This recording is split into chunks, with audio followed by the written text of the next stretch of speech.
Listen to this.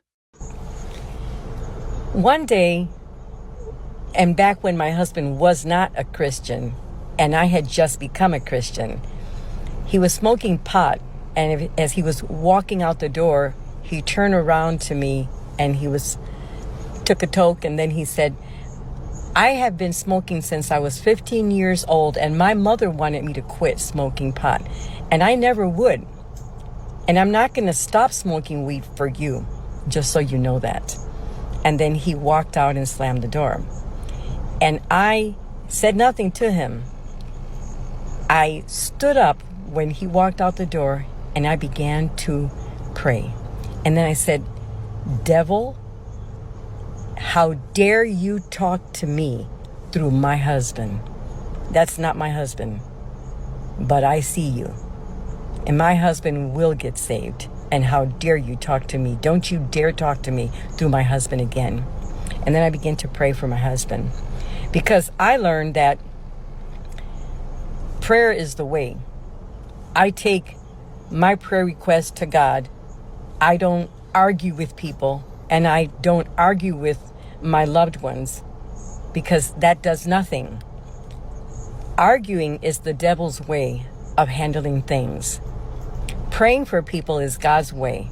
And as people of God, we do it God's way. I pray for people and I love them. I love them. And when they act that way, I let it pass. I don't get into an argument, because really I'm arguing with the devil. If they're in darkness, a person's walking in darkness, they're not going to hear God. They're going to hear the thoughts of the devil. And they're going to, whatever thoughts come to their mind, they can't discern that it's not from God, that it's from Satan. They don't know how to discern it, because they're not spiritually minded. So they're going to say ugly things to you. And we cannot get offended. We can't be so thin-skinned that we get offended. If we're a Christian and the other person's not, we're called to pray for them. If they talk to us that way, they're in bondage to the enemy, and they can't discern when the enemy's using them to talk to us. But we have to be spiritually minded enough to discern that was the devil trying to talk to me through that person. The devil will talk to you through your kids. The devil will talk to you through your boss. The devil will talk to you through a man on the street.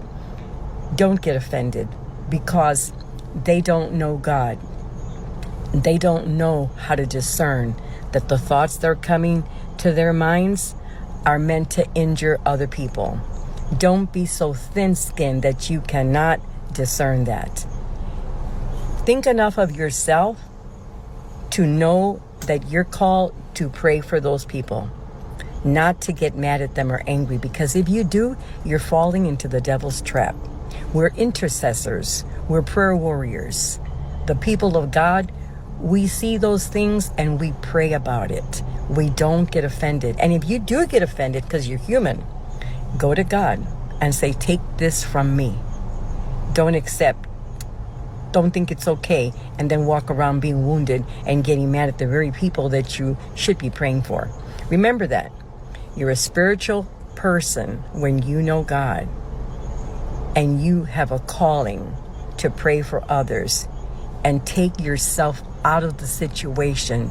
Don't get offended. That's what the devil wants you to do. Catch him. Tell him, devil, I hear you talking through my brother, my sister, my father, my friend. Do not accept it as being them. And sometimes those people don't even remember they said that to you. They'll say, I never said that to you, because it wasn't them. The enemy was speaking through them. Have a nice day.